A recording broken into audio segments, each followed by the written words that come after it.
Après la Slovénie et ses paysages sauvages, on revient en Italie pour faire le tour des Grands Lacs.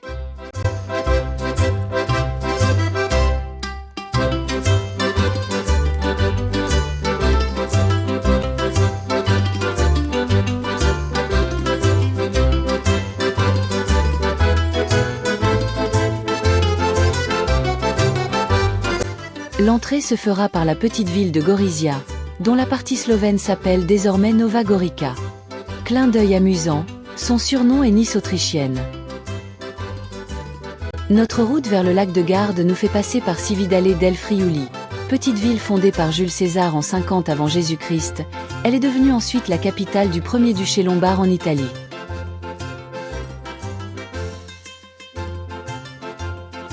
Avant de repartir, on s'attardera dans le musée de la Grande Guerre 1915. Et oui, en Italie, c'est 1915 à 1918. Le musée présente le déroulement de la Première Guerre mondiale dans la région. Notre étape du soir se situera à Gemona del Friuli. Gemona est un puissant symbole de la reconstruction en Italie.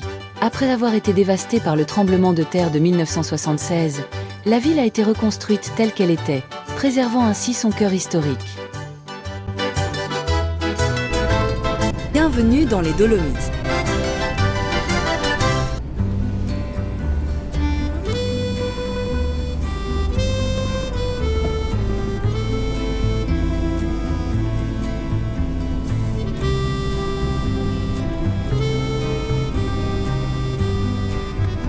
Cette chaîne de montagnes est célèbre dans le monde entier pour ses murs verticaux spectaculaires et ses falaises abruptes. Elle est classée au patrimoine mondial de l'UNESCO pour sa beauté unique. Son nom vient de dolomie qui est le nom minéral de ces roches.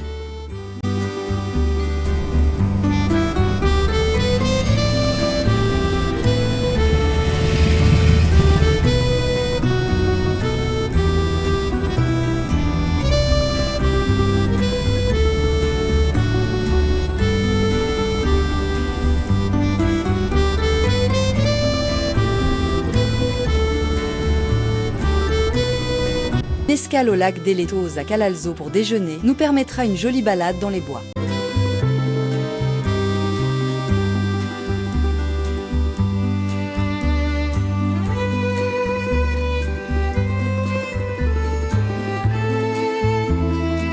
On y découvre des eaux claires s'écoulant sur les roches. Un paysage féerique qui témoigne du lien profond entre l'homme, la nature et la légende dans le Cadore. Dominant les plaines de Vénétie, le Monte Grappa est bien plus qu'une montagne. C'est un symbole de la Grande Guerre.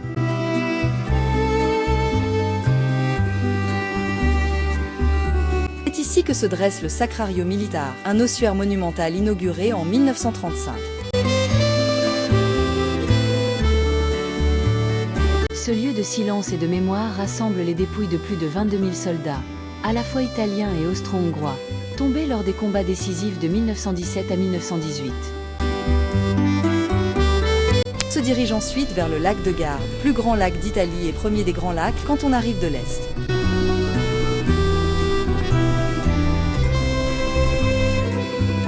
On y dormira dans une ferme viticole où, bien entendu, après une belle dégustation, on fera le plein de bouteilles.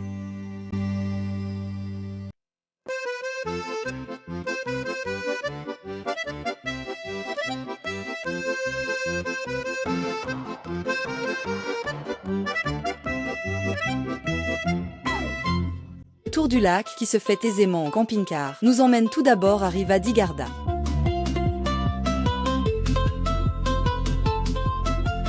Continue le long des rives magnifiques, ornées de palais tous plus beaux les uns que les autres.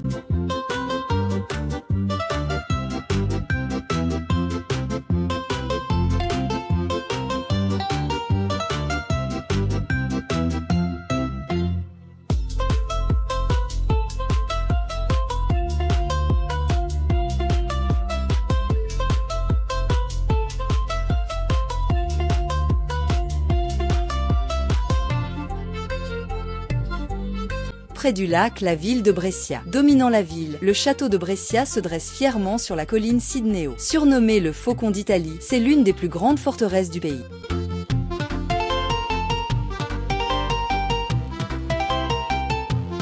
Édifié par les Visconti et renforcé par les Vénitiens, il offre aujourd'hui une vue splendide sur la ville, de ses vestiges romains jusqu'aux Alpes.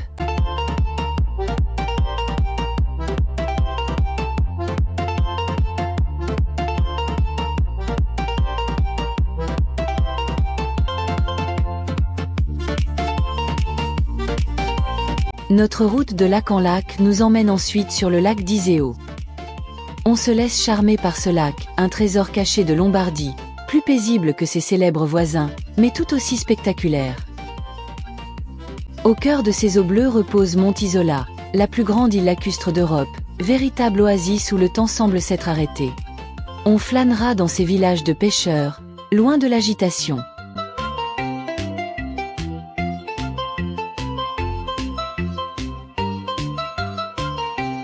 De là, par un petit saut, on rejoint le lac d'Andine, petit joyau souvent oublié. Loin de la foule, niché dans la Val Cavallina en Lombardie, le lac d'Andine est un lieu où la nature a conservé tous ses droits. Ses eaux vert foncé, alimentées par des sources thermales, créent une atmosphère de sérénité absolue. On laisse cet havre de paix et on rejoint Bergamo, l'incontournable ville de la région. On monte dans la cité haute en laissant derrière nous l'élégance de la ville moderne.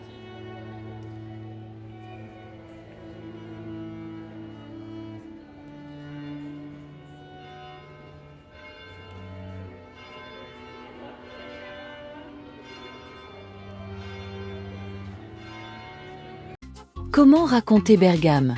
C'est une invitation à se perdre entre les ruelles pavées et les panoramas à couper le souffle.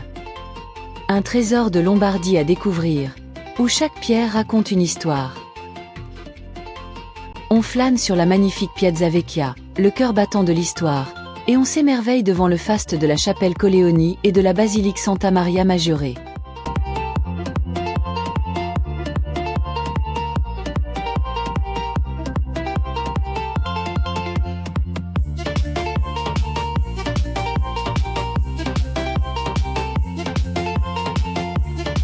Le lac de Com nous attend ensuite, enchâssé dans les montagnes qui plongent dans ces eaux où le bleu foncé annonce une grande profondeur.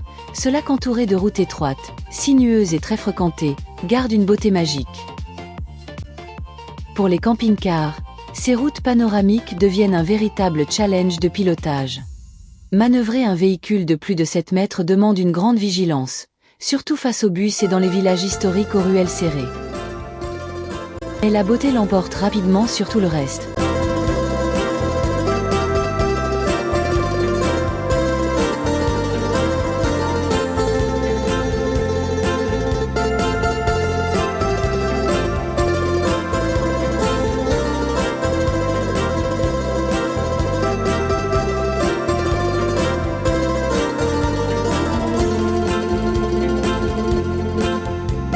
Bienvenue au lac Majeur, un miroir d'eau étincelant entre l'Italie et la Suisse. C'est ici, au cœur de la Lombardie et du Piémont, que s'épanouit le mythe des îles Borromée, perle d'un patrimoine aristocratique vieux de plusieurs siècles. À Arona, le colosse de San Carlo Borromée vous attend. Cette statue monumentale de plus de 20 mètres, dont la technique a inspiré la Statue de la Liberté, veille sur le lac. Un héritage grandiose pour un lieu qui l'est tout autant. Statue dans laquelle on peut grimper pour avoir une vue imprenable sur le lac.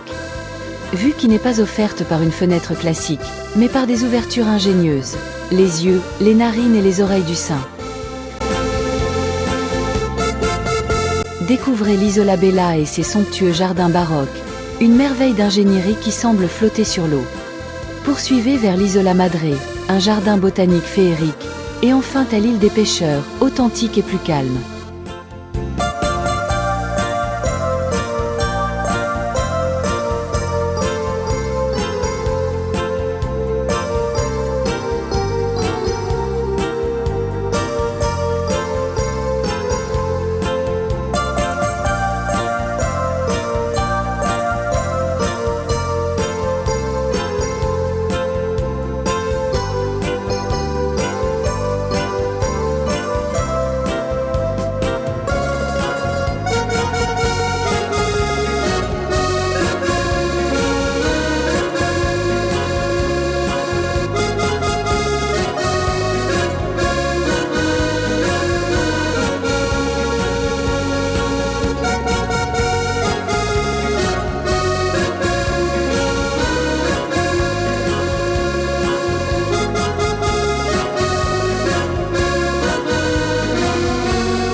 Après les défis du lac de Côme et la grandeur du lac majeur, voici l'ultime étape avant le retour à Nice, le lac d'Horta.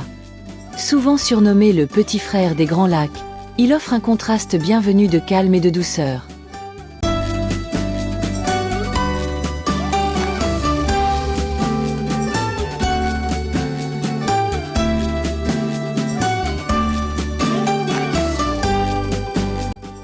Et voilà, fin de l'aventure, il nous faut tout de même rentrer. Ces lacs ne sont pas seulement de superbes miroirs d'eau. Ils sont des invitations à l'émerveillement.